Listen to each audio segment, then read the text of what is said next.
povero sindaco collaborazionista dell'oligarchia del turbocapitalismo criminale globalista.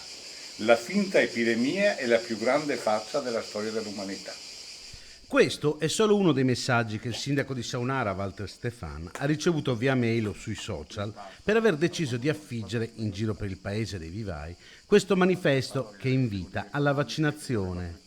Apriti cielo, in breve si è scatenata l'ira di chi il vaccino non lo vuole proprio fare. Arrivare ad affermare, come ho ricevuto in qualche mail, che propago con questo invito, propago le varianti o addirittura mi si associa al nazismo perché praticamente come gli ebrei venivano marchiati, così farei nei confronti dei cittadini che non si vaccinano, mi sembra veramente un'idiozia assoluta.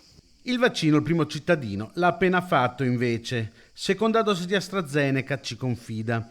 Non ha avuto effetti collaterali.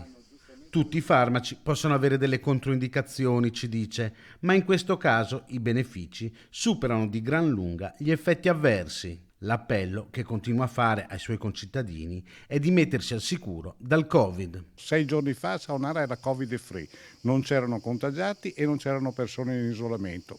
A questa mattina sono 19 contagiati e 44 persone in isolamento. Gli unici modi che abbiamo per cercare di fermare questo maledetto virus è quello classico della mascherina, della pulizia delle mani, del distanziamento ed il vaccino che è stato dimostrato e dimostrato che per il 90% ci mette al riparo da prendersi il contagio.